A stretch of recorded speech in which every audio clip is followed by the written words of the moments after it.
everybody. This is the Flex Network, comprising of one Flex Shane at Sealy Shane, also comprised of at Alan Sedlowski, aka Season Long Says, aka Your Worst Nightmare in Season Long Fantasy Advice, aka Together We Are the Flex Network. Shane, brother, what is going on, man? Tell us how we might have just flexed before we even started this podcast. Baby, did we flex. Listen, I know that for all of our loyal listeners and subscribers, you guys listened to our bold calls last week. And boy, did we get bold when we talked about Allen Robinson finishing as a wide receiver 1 this season. Guess what, Matt? Guess what, Al? He fucking went off again. And you know what? If anybody other than Mitchell Trubisky was throwing him the ball, he probably would have gotten that touchdown. And guess what? Last night, we tweeted out that Allen Robinson would have a line of seven receptions, 100 yards, 8 and a touchdown. 8 receptions. 8 whatever. receptions. Let's not dog the guy. I mean, he got to the stat line, bro. He got 7 receptions.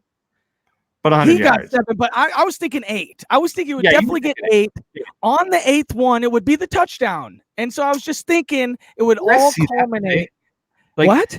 He stared him down for like a minute, then threw him the ball in seemingly almost triple coverage. It was just horrendous. Absolutely horrendous. It absolutely was just the most atrocious ever.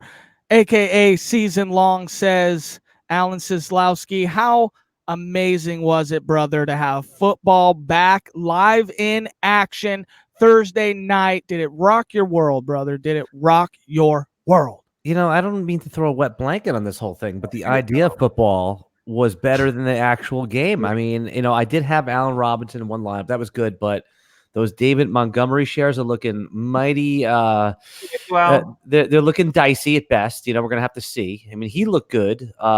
Aaron Rodgers. He was electric, dude. Yeah, well, I'm saying, you know, the usage. I'm just talking about as far as usage. Aaron Rodgers, not a great game.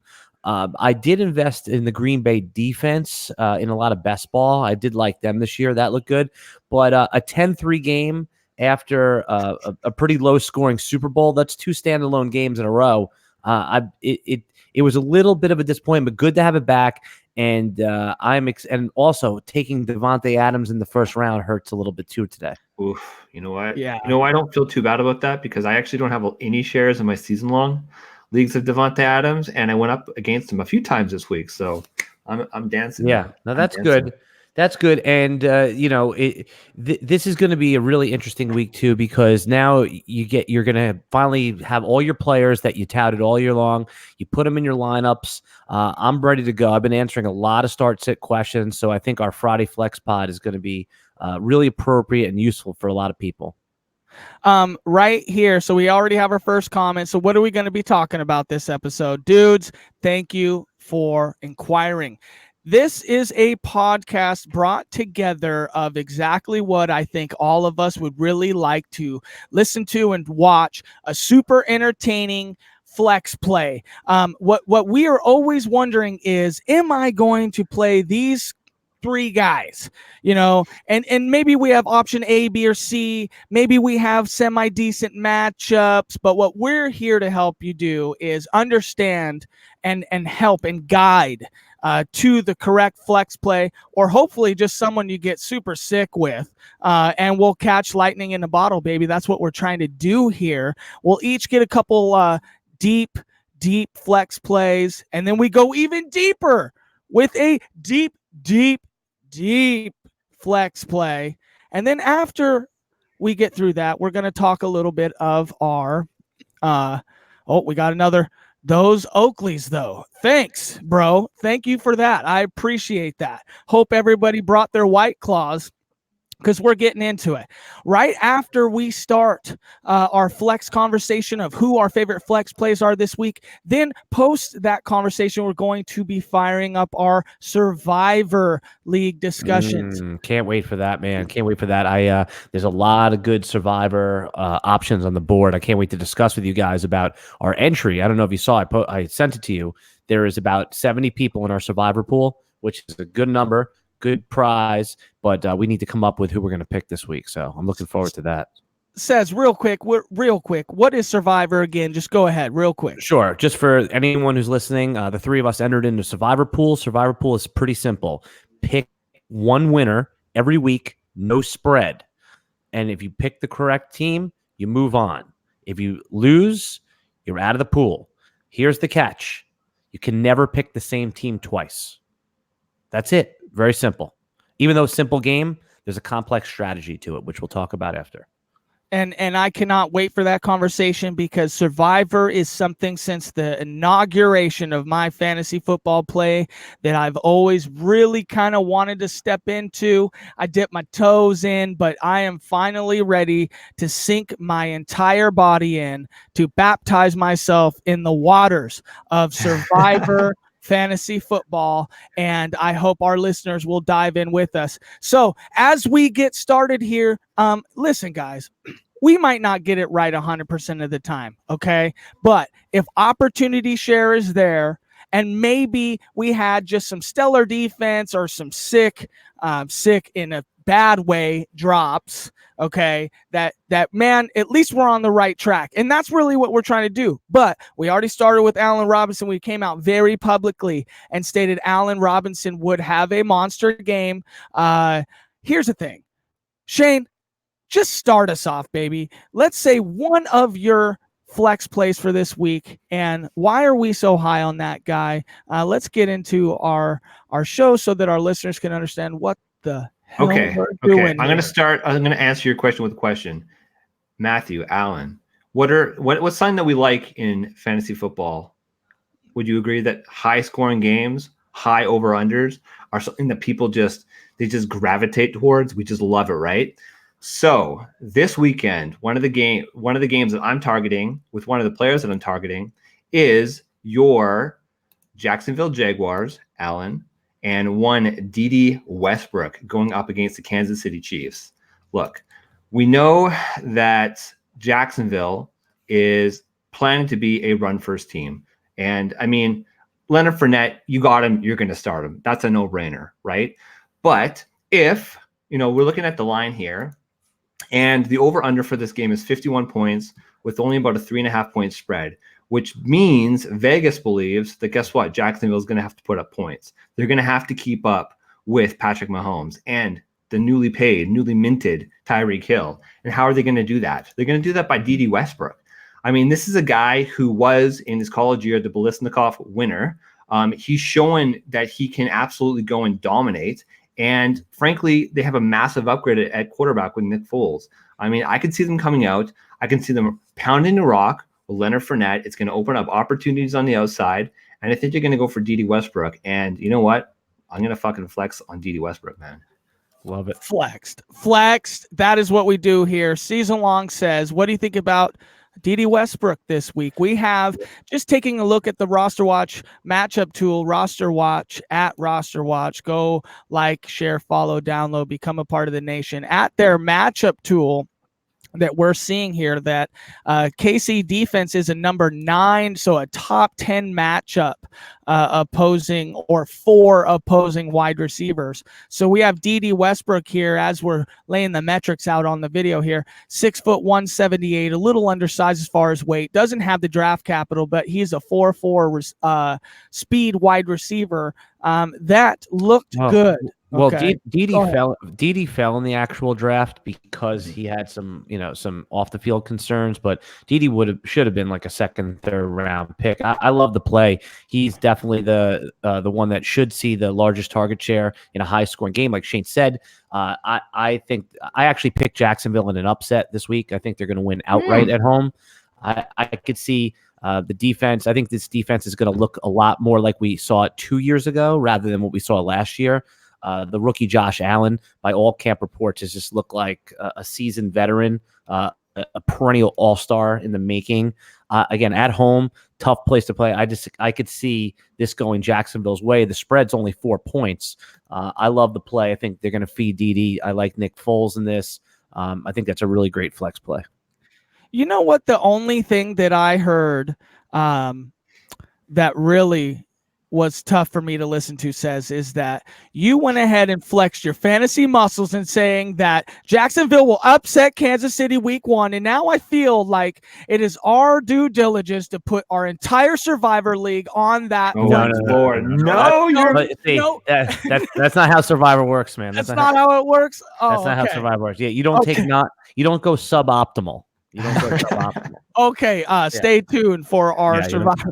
Spoiler alert for our Survivor pick later on in the cast here. Yeah. Sealy Shane, brother, Flex Shane, who you flexed with the DD here. We're gonna go ahead and move on to Alan Seslowski. Season Long says number 1 fantasy flex finder play of the week. Season Long says. So when Shane was talking about D.D. Westbrook, a lot of people are going to have to play him in their wide receiver 3 or their flex play. They're going to be excited to play him. I just and I agree with it though. It's a smart call. I was just looking at a couple of the game scripts, possible game scripts, and I saw that Philly is a 10-point favorite at home against Washington. And if they're up pretty large, let's say if they're up by like 17 in like the late third, early fourth quarter, I could see them going into clock kill mode with Jordan Howard. And I could see Jordan Howard finishing with 100 yards and a touchdown. As someone that you drafted in the 9th round, that's probably one of your backup running backs. Even in PPR leagues, I see a situation that if you lost Lamar Miller, you're scrambling around to pick up guys off the waiver wire, you're unsure, I would feel very comfortable putting Jordan Howard based on the game script and the point spread in my flex play, and just hoping that he kills the clock in the fourth quarter. I would flex with Jordan Howard for week 1. Wow, that's a big flex. That is a huge flex. I think a lot of us had, Miles Sanders being drafted very high in redraft this year. So 100%, I would have to agree that the common fantasy player is dealing with a Jordan Howard potential flex call this week. What do you think says about Miles Sanders's incorporation into that flex play? What do you think about that? I think if you drafted Miles Sanders, you'd probably took him in the 5th or 6th round, and it's not even like a flex call. Like, you have to start him. If you drafted him, you're playing him. I mean, if you're in a 10-team league or a shallow league, yeah, sure, you have that option to flex him. But in most of the leagues that the people that tweeted us or that we know play in pretty damn deep 12 or 14 team leagues, and Miles Sanders is going to be a starter for them. It's when we talk about flex players, we talk about that 4th running back versus that 4th wide receiver, or that 3rd running back versus that 5th wide receiver. A couple days ago, people were scrambling, not sure if Antonio Brown was going to start. They were, scraping through the bottom of their roster. So I think Miles Sanders, to answer your question, I think you have to plug him in there right away. But I think it's not impossible that Jordan Howard probably starts off the game. So it'll be interesting. Well, we have a commenter here. Obviously, a small bit of tilted here from last night. Nico Vassell or Vazel. I could be saying it correct, but just in a different dialect. Should I trade David Montgomery before it's too late? Should we all give our answer on the count of 3?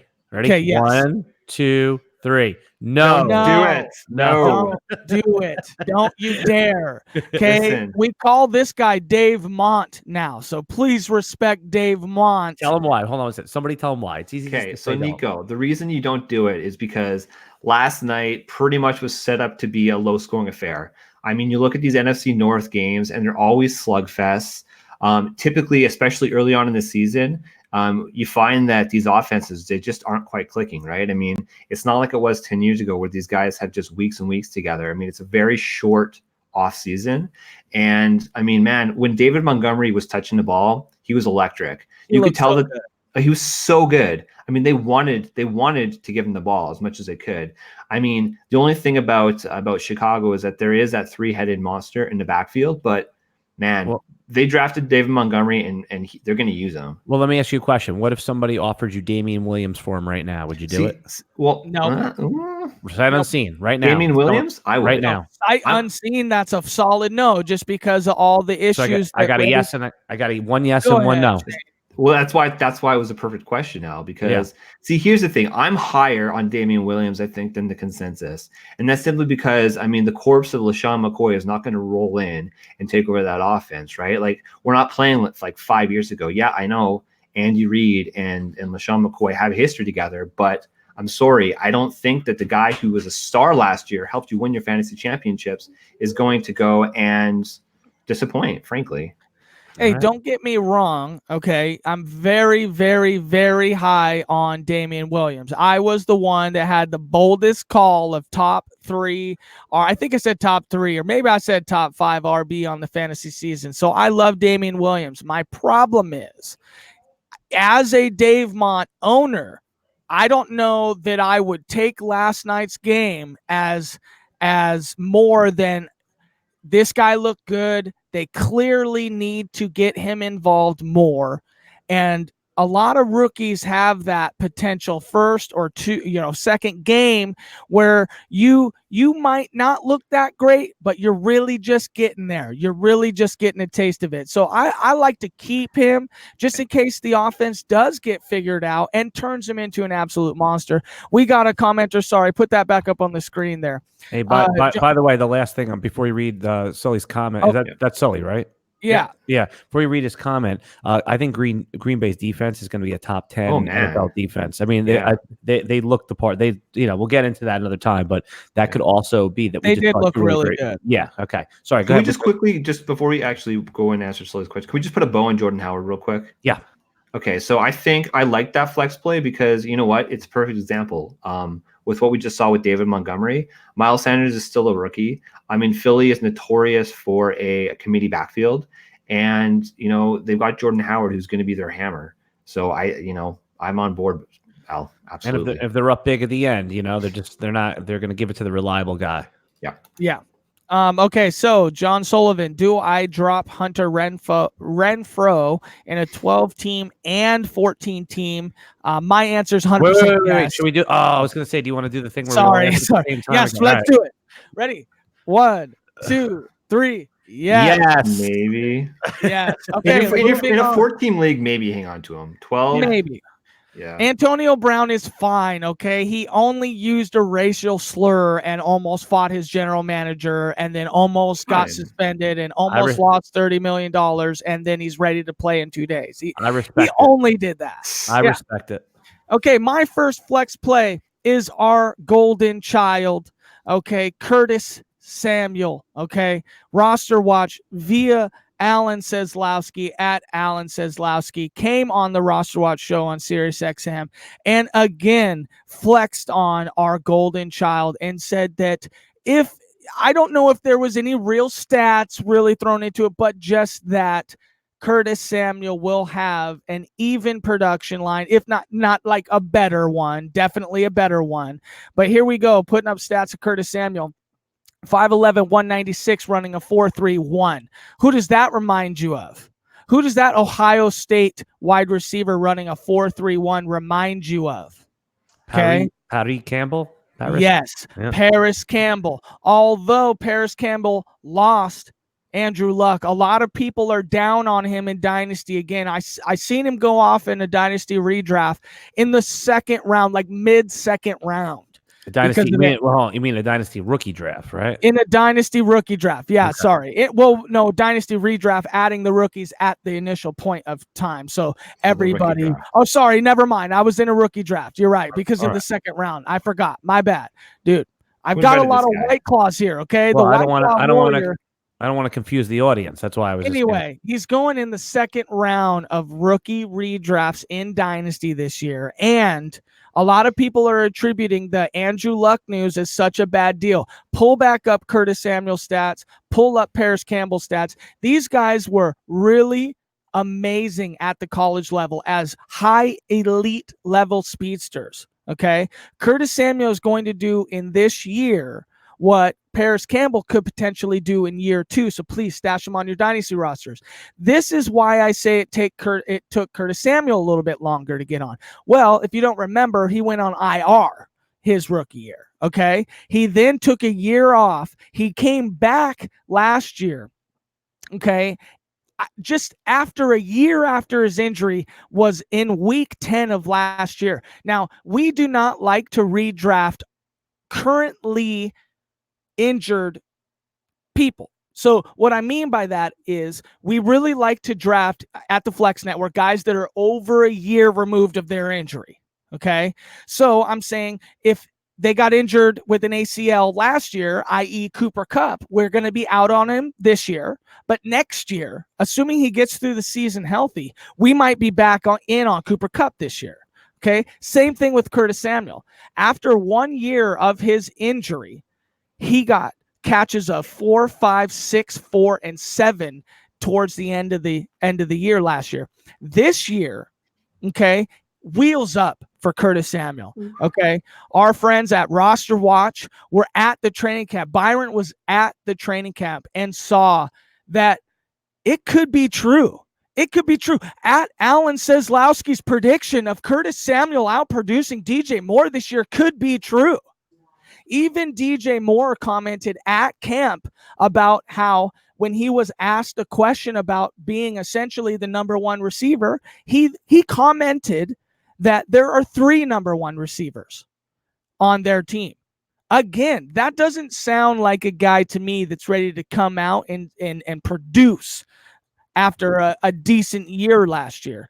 So I got Curtis Samuel as one of my high flex plays because this year they're playing the Rams. Okay.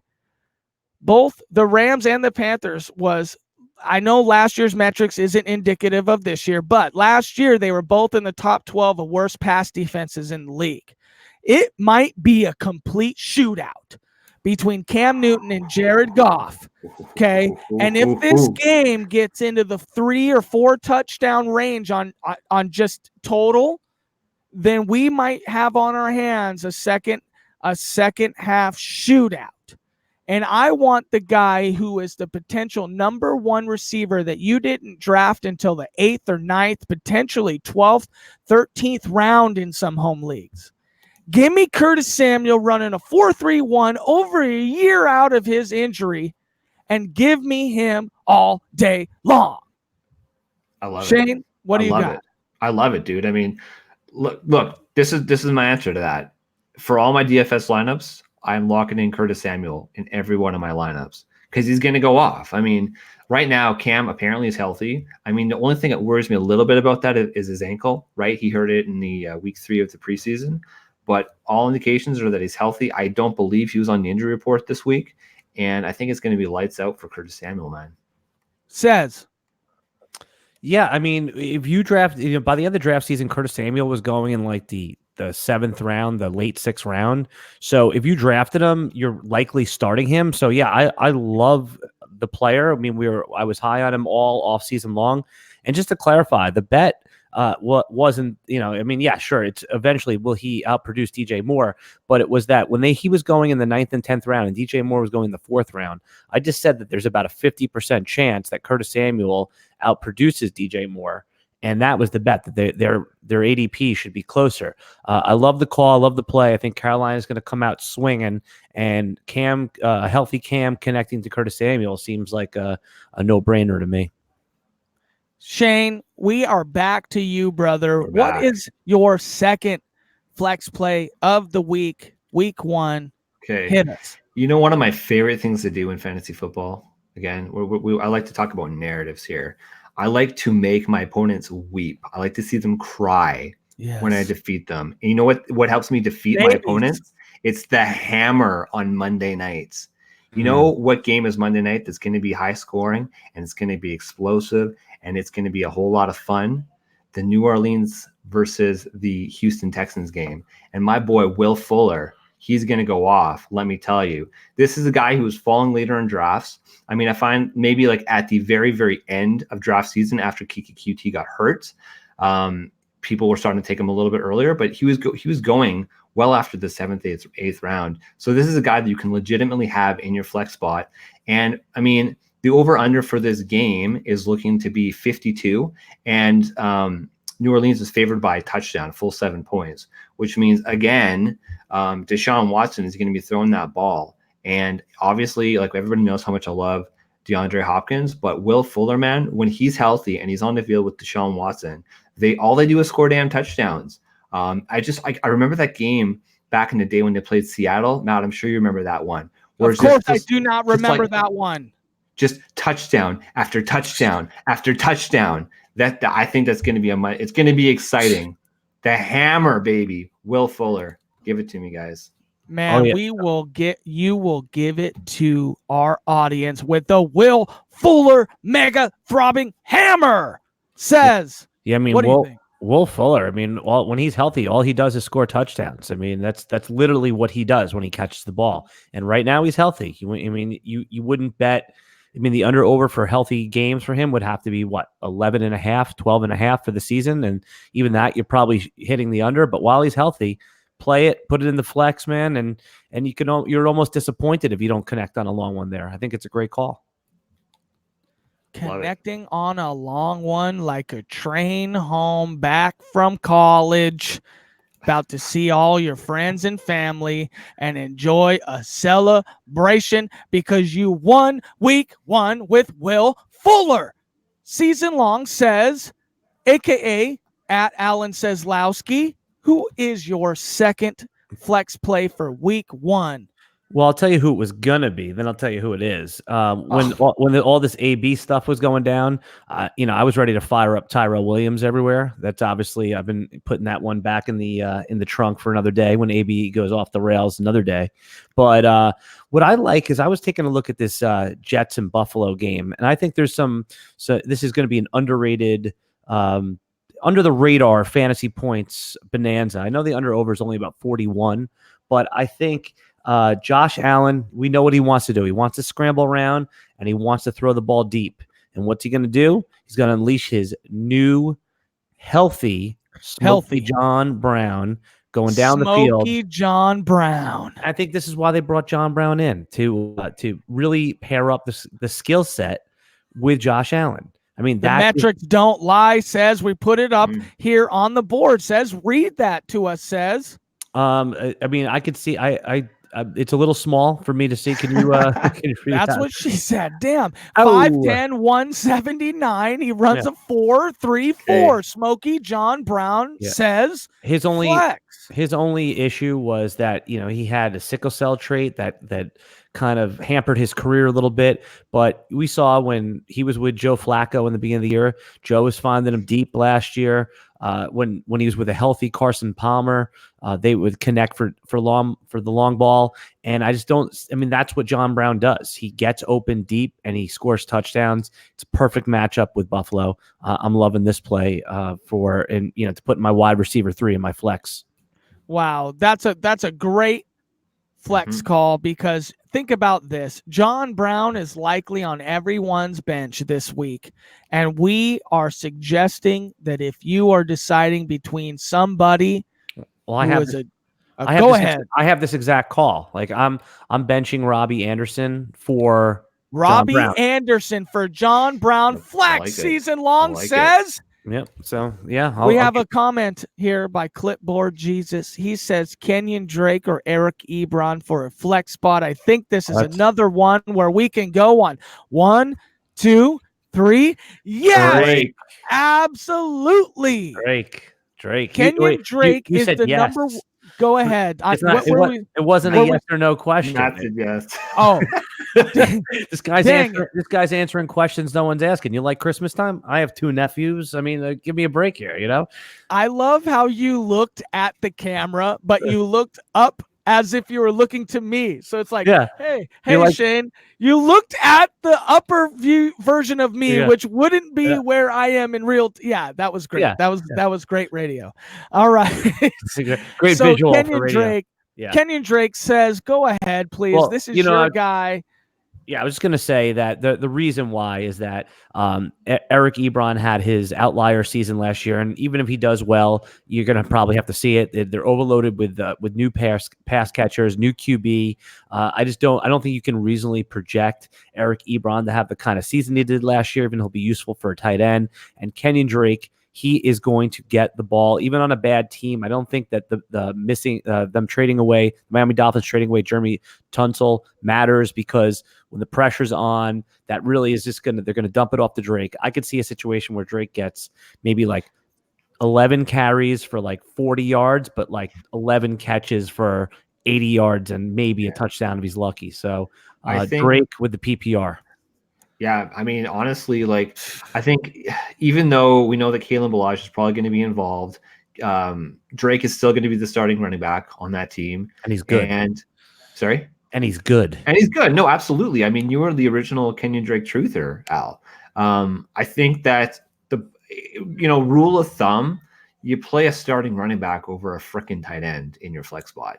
Look, I know that Ebron did have a great year last year, but how much of that was Andrew Luck, right? I mean, we like Jacoby Brissett. He's fine. He's probably, I don't know, quarterback 15 to 20 just because he's got that rushing upside. But in terms of air yards, it's too risky. I would go with Drake. It's just, you got to play the odds with that one, I think. Yeah, how about a non-PPR? Would that change your mind? Not really, because again, like Drake can still get the touchdown. Not for running backs. It wouldn't change my mind for a running back, but it might, depending on the receiver, just because of the opportunity. Well, in the exact question of Drake versus Ebron in your flex and non-PPR, would you change to Ebron or would you stay with Drake? No, it's Drake 100%, because not only is he the number one running back in an offense that is basically going out there to just fucking play backyard football this year. I mean, listen, the flex plays weekly will be Fitzpatrick and Albert Wilson and Kenyon Drake every week, because these guys are coming out there with no resolve, trying to just throw it all over the field, because their organization is going to cut bait with half of them by the end of the year, and they're just there to play for contracts on other teams next year. So I mean, he's a free agent at the end of the year. So I think that if he has a few good weeks, like you just hit it on the head, that they could try to trade him for an asset to a team that loses a running back. Say for example, the Chargers running back situation just doesn't work out well, or in Tampa that it's not working out, and Dare it hasn't really arrived yet. If Kenyon Drake has 2 or 3 good weeks, he could be traded for like a 4th or 5th round pick. Easy. I mean, if Kenyon Drake is good, then he can do a lot more than just that, I think. And here's the thing, says I only feel this way because of you. If you go back to watch our previous podcasts where Season Long Says had Kenyon Drake ranked pre-season, obviously preseason. I mean, just before any football actually touched on the field, says, can you comment to your Kenyon Drake rating? Yeah, I had him as RB13, and for the exact reasons, he was good when he got the ball. It's just that he was inexplicably benched by Adam Gase last year for no apparent reason, even though he was good. So when he was on the field and he got touches, he was good. He still finished as a top 15 RB despite being benched and getting maybe like 140 touches or something like that. So here we go again. Kenyon Drake's stats are honestly that of, if this was the incoming freshman from Georgia, his name was Kenyon Drake, 6'1", 210, runs a 4.45. I mean, that's number one running back size and speed. Okay. Yeah. And his yards per touch, his yards per carry, his yards per catch, they were all elite level as well. So draft capital. So drafted in the 10th round. Or the 10th round, the 3rd round, in the 10th pick. Yeah, I mean, he was an Alabama running back. I mean, NFL running backs don't. The 3rd round is a good spot for an NFL running back. I mean, they don't very rarely, except in the last couple of years, we have seen a couple get drafted in the 1st round. It's kind of that sweet spot, really. Yeah, it doesn't matter. He's proven it on the NFL level that he's good. So, I think we've said it all with Kenyon Drake. Sweet. So my second flex play of the year is one that I would say I'm already contradicting myself. I said we will avoid. Shocking, Matt. Just shocking. Yeah, okay. I play out of both sides. Okay, That's not. This is okay. Okay. The flex play this year for me, even though coming off a superiorly recent injury. Okay. The ambiance beyond a couple of these narratives this year in fantasy football are well documented. Okay.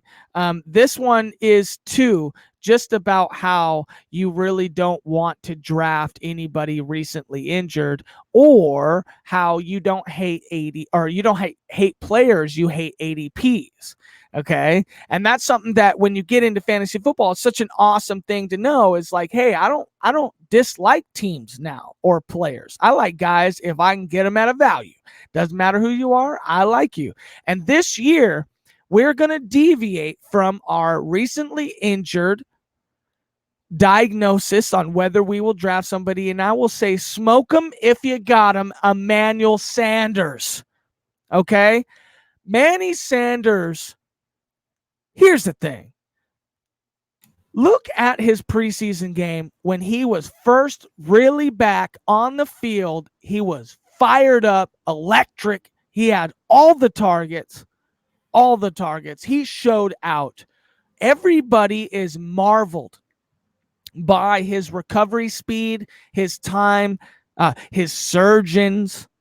Okay. If you drafted this guy, you likely only received him in like the very last, maybe 12th round, 11th round. Maybe he creeped up a little, but 11th, 12th round. Okay.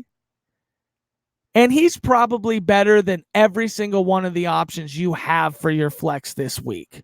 Okay. He tore his Achilles in week. Go ahead. I was going to say, like, does it worry you at all just the fact that this is an outlier recovery, right? I know that he did play in the preseason. He looked pretty decent, but I get goosey, and that's why I love Emmanuel Sanders. This is a guy that I've had on my fantasy teams for years, and I think a lot of us have, right? He's kind of a guy that's, frankly, he's always been a little bit underrated for what he's been able to do, and I think that's just because of the offense that he's in. But man, like he plays, and when he does play and he's healthy, he dominates. But do you worry that like the Deshaun Hamilton talk, or obviously potentially here's Shane, here's what I don't worry about. Okay. I don't worry about ADP. Okay.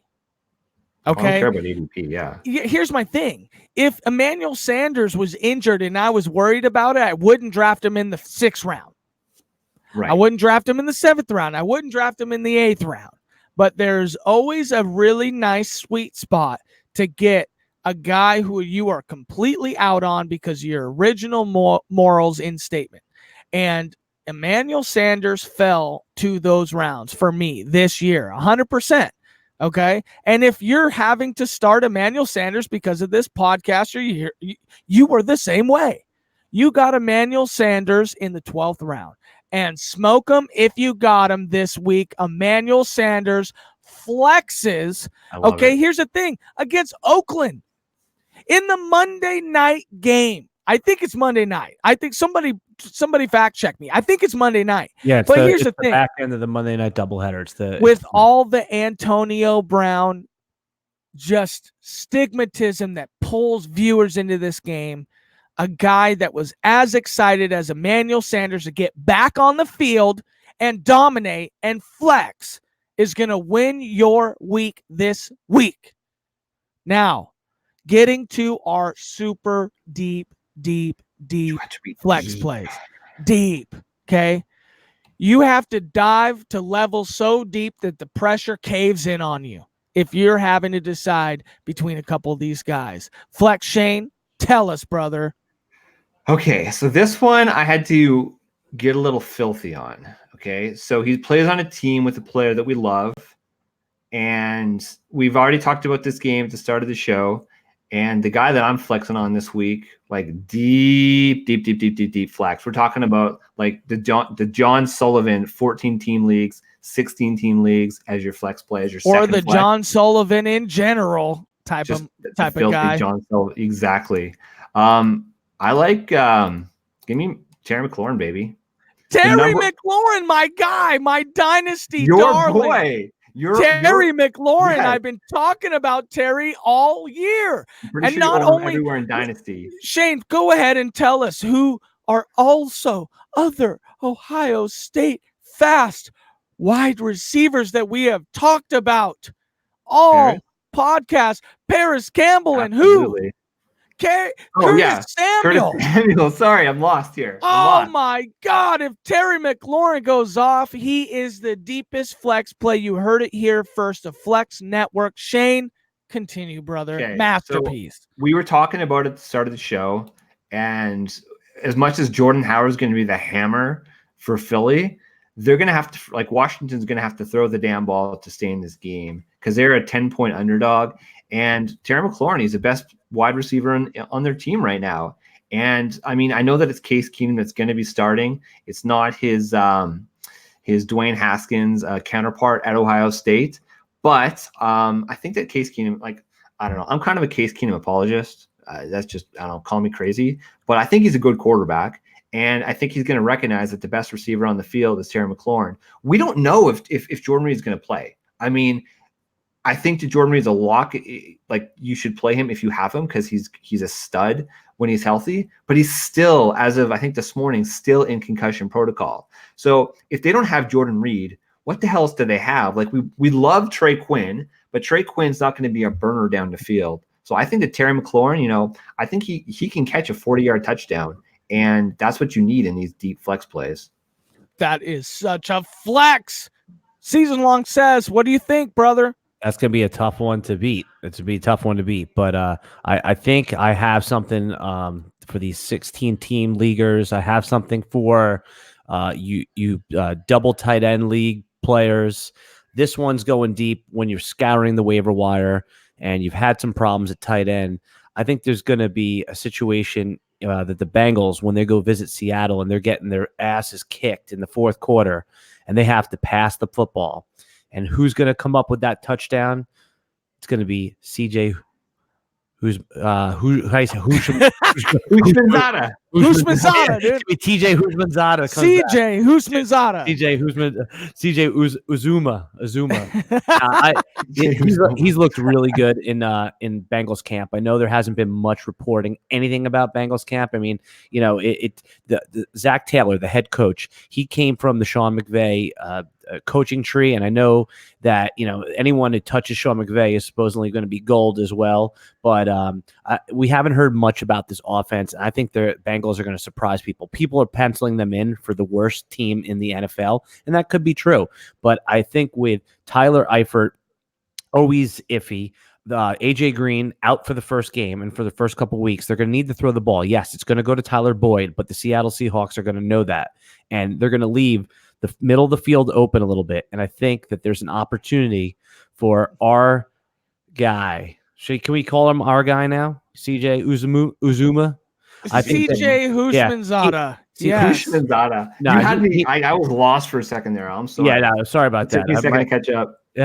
He's I think really it's Uzoma is how you pronounce his name. Uzoma. And he flashed a little bit last year, but all reports were that he is in, you always hear best shape of their life, but that actually means something sometimes.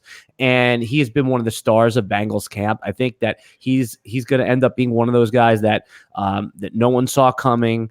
I have a couple tight ends like that, but this is the one, and it's a good setup for him, especially in some garbage time. Don't be surprised if you see his name called out for a touchdown tomorrow.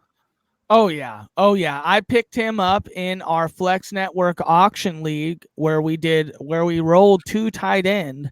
I picked him up almost just as fast as possible as soon as Ricky Seals-Jones got cut. Okay, but very happy I got the guy. We have noticed in Cincinnati's offense that a tight end in their offense can be startable weekly. We love that flex play. That is a deep flex play. My deep flex play, Deebo Samuel. Deebo. We love Deebo Samuel here. Okay? Here's the thing. if the 49ers get behind in their game against Tampa Bay, because all of us in the fantasy community are on OJ Howard, Godwin, okay? Thanks for pulling this up. Deebo Samuels. That one I had quick. Of course you did, because Deebo Samuel was a no-nonsense play this week for a deep flex play. Draft capital was really big news this offseason. Dante Pettis was picked in the second round, 12th pick in the second round, and he ran a 4.53. Deebo Samuel picked 4th pick in the second round, could easily have gone in the first round had a team, potentially been up on him in the end of that draft. And I just tend to believe that the only reason Deebo hasn't been named number 1 wide receiver is because they are loyal to Pettis, a guy who started. I mean, he's a good receiver. He's definitely a good receiver. He got opportunity and he didn't squander it. I mean, last year, Courtland Sutton got similar opportunity, and we are not talking about Courtland Sutton very much. We definitely are talking about Dante Pettis. But Deebo Samuel, to me, again, it's the same thing kind of as this D.D. Westbrook thing on their team, even though we like D.D. Westbrook. Dante Pettis is 6 foot, like 180 pounds.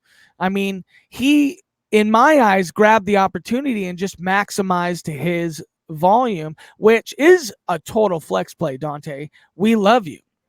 But Deebo... Does it bother you that he's not going to be starting, that Goodwin, Marquise Goodwin and Pettis are going to be starting, and that Deebo is going to be coming in rotationally? Does that give you any hesitation at all?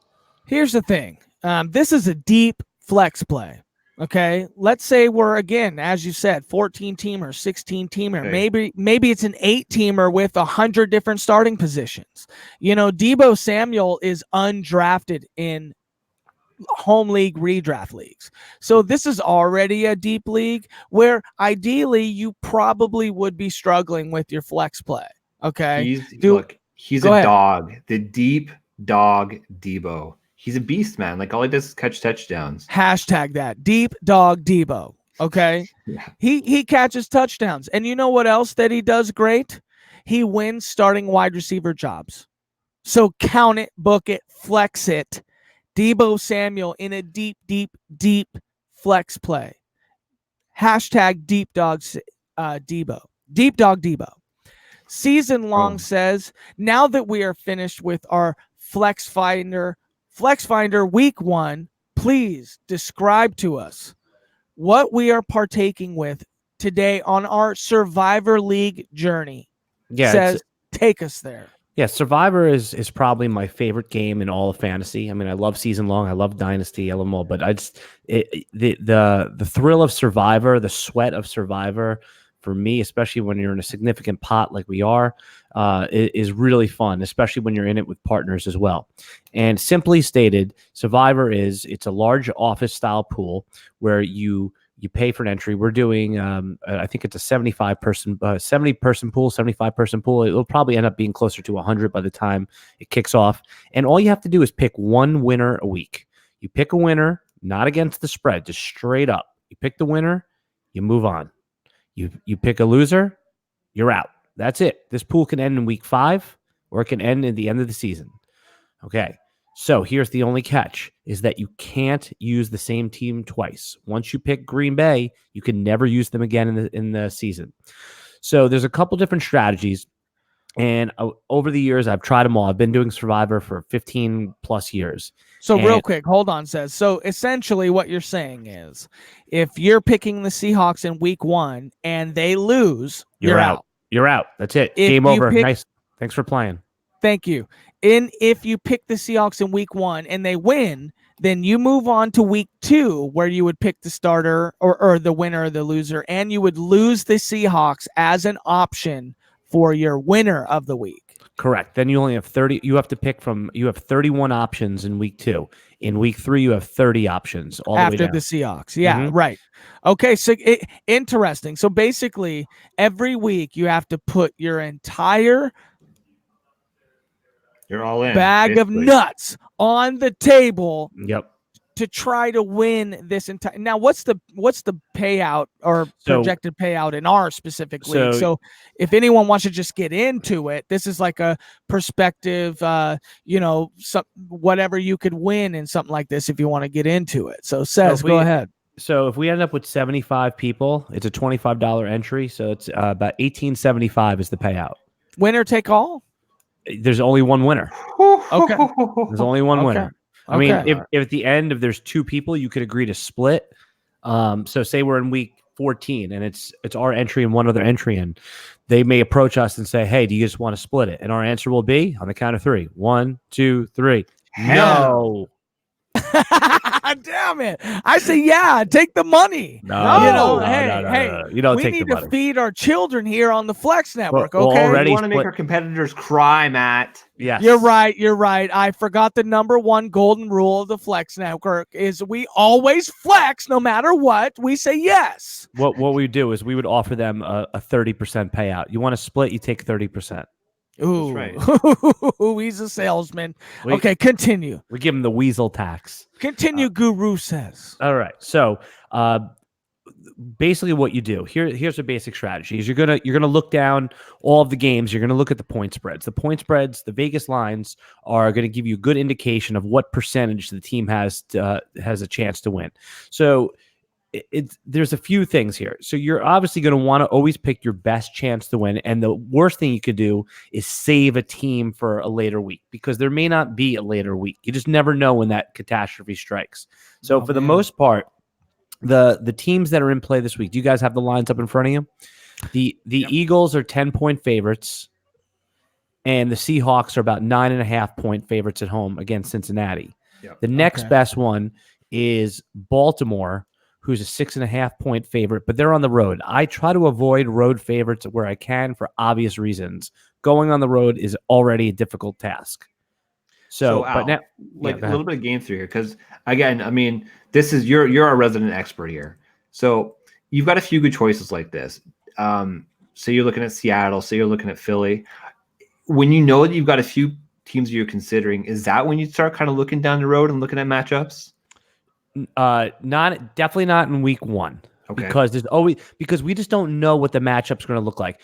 Today we think Arizona and Cincinnati are bad. We may not think that in 2 weeks from now. What if they go toe to toe with Seattle and bring them to overtime, and it's a good struggle. It's a crazy game. We may not, we may think differently about teams. So it's a very dangerous game in the beginning to start projecting down the road to save teams, because that always backfires. It's just through time. You just want to look at the pot odds. Basically, what are the odds that each team is going to win? And then what you want to do is say, okay, you take a look, and I've gotten the data off of officepools.com.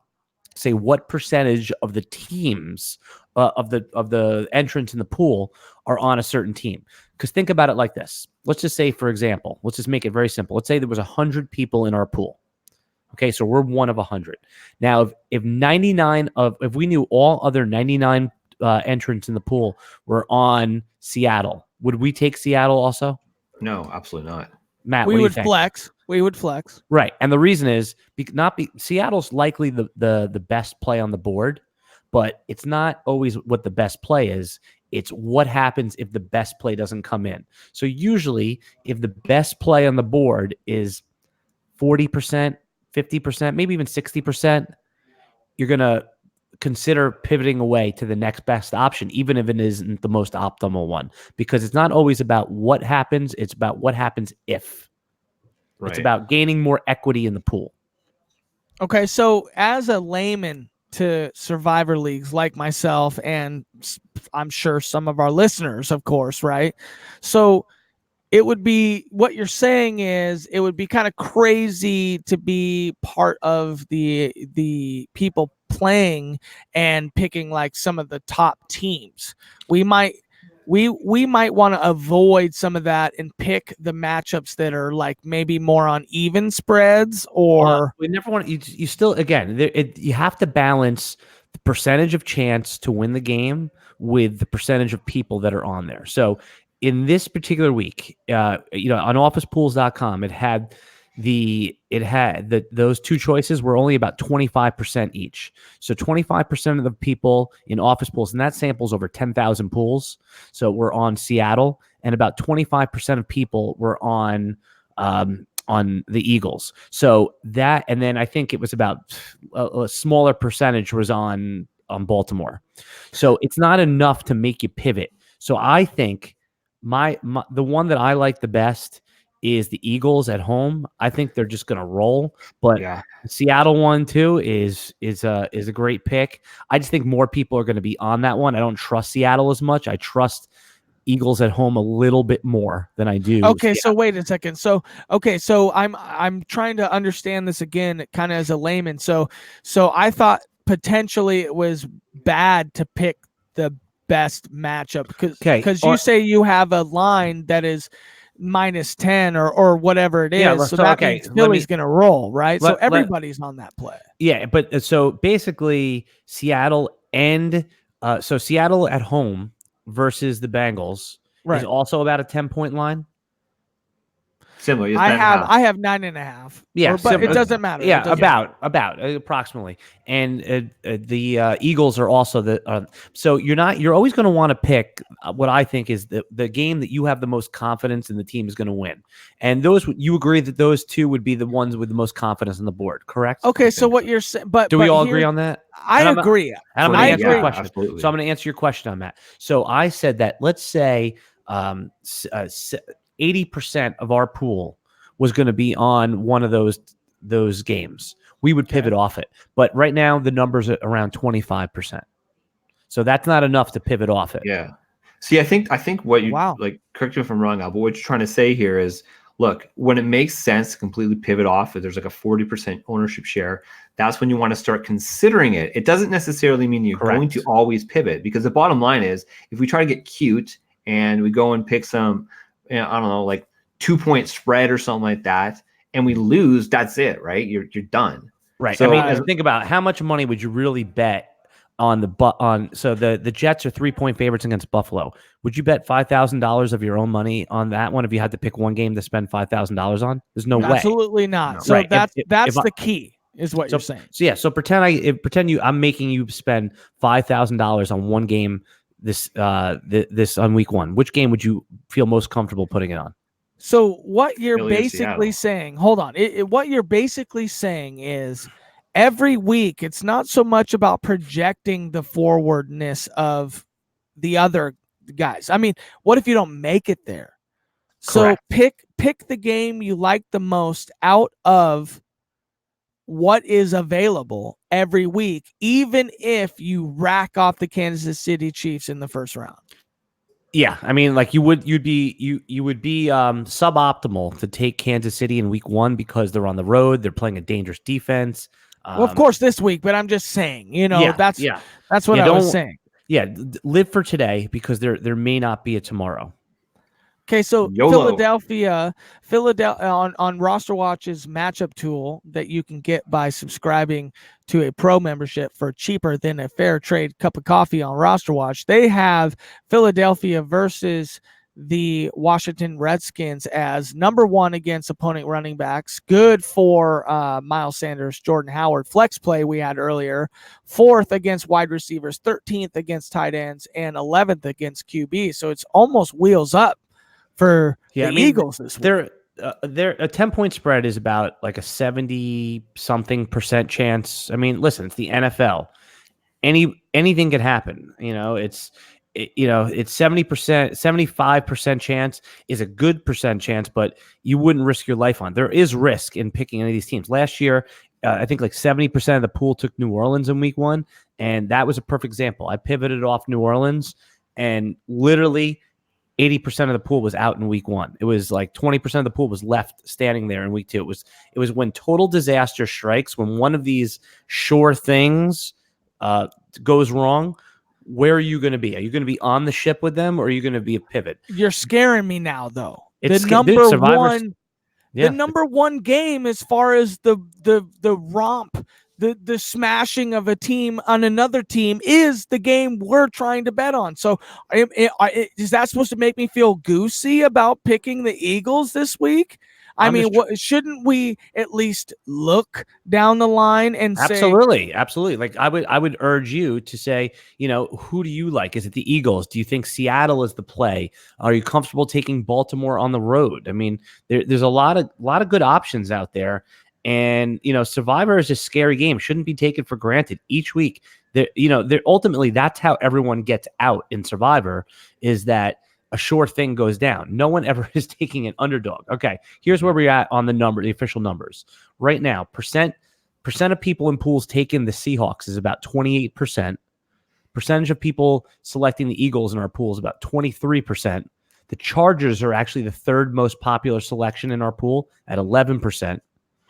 The Ravens are 9%, Cowboys 5%, Saints 4%, Browns 4%, Chiefs 2%, Jets 2%, Patriots 1%. I just think interesting. Browns at 4%. I like the game of Cleveland versus Tennessee for a win on Cleveland, no matter what. Dude, only a 4%. Well, they're good at grinding out wins, though. That's the problem. What I'm saying, the 4% represents the number of people in the pool that selected that game. Right, correct. So if we went with something that was lower selected, then if somebody picked the 28% Seahawks and they lost, then we are against 28% less people. Correct. That is it. But you also take into account the percentage, the risk factor. Right. You're right. So here you go. So the percentage chance that the Eagles win is 80%. That's when you convert that 10-point spread. When you actually do the math. What about Cleveland? So Cleveland, when you convert what's that line? It's Cleveland line is only minus 5.5. So that calculates out to 69% chance to win. So that means there's a 31% chance that the Titans win. That's significant. Yeah, that's significant. So and we know how much we love Derrick Henry. Yeah. So I think that we don't mess around this week. We look at the top of the board is my suggestion, but obviously this is a partnership. We all have to agree. I would say that my pick would be the Eagles, but I wouldn't fight you if you wanted to take the Seahawks. I definitely don't want the Chargers because I'm picking the Colts to win that game in an upset. Look, for me, let's take the freaking Eagles. Like it's a no-brainer in my opinion. I think that Seattle's going to have good matchups later down the road. Yep. See, that's a good example where you would look down the road. Exactly. Seattle at home will be a spot we want to use them again. Absolutely. Oh yeah, but could Philly have a similar game down the road? But they're.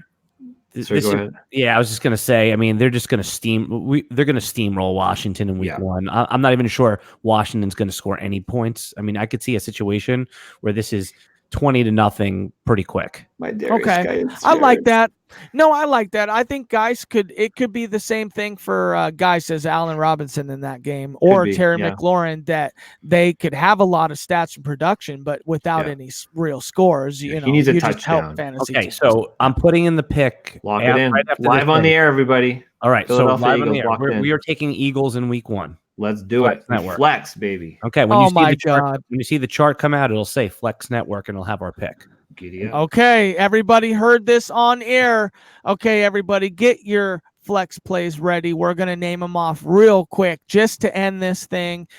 Make sure that we are all on the same page. So I have as a golden child flex plays of the week as Curtis Samuel, Manny Sanders, Emmanuel Sanders for others that don't get that, Deebo Samuel as my top 3 flex plays of the week.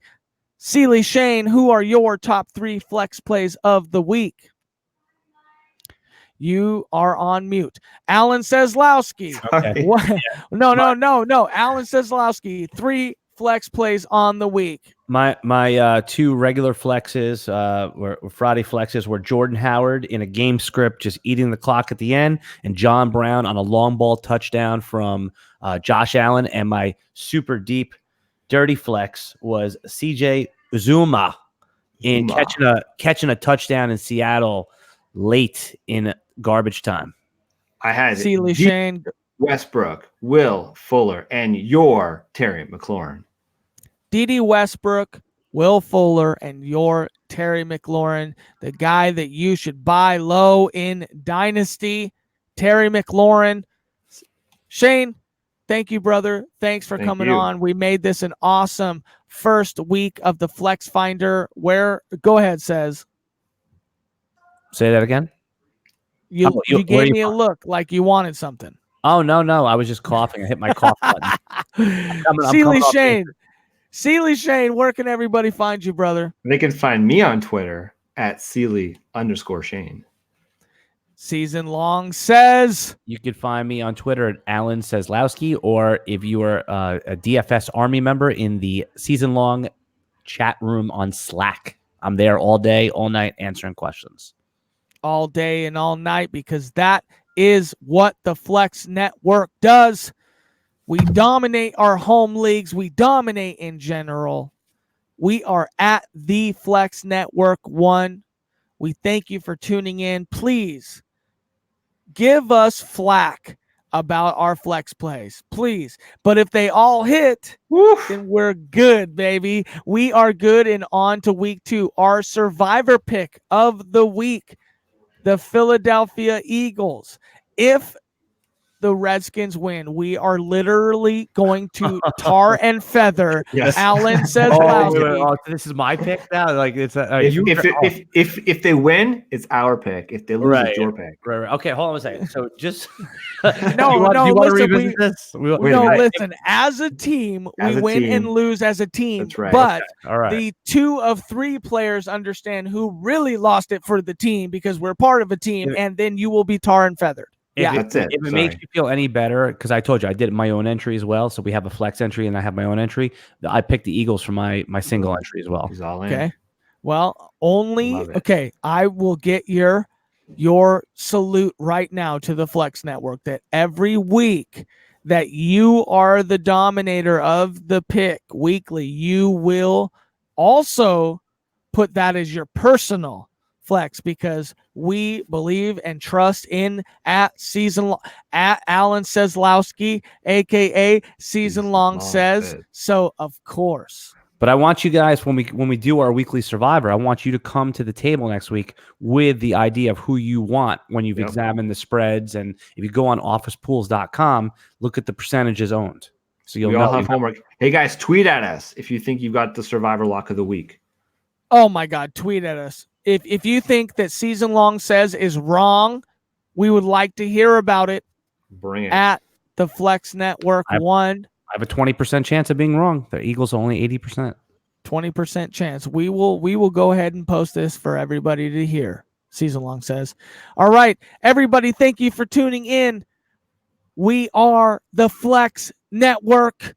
Peace. Thank you.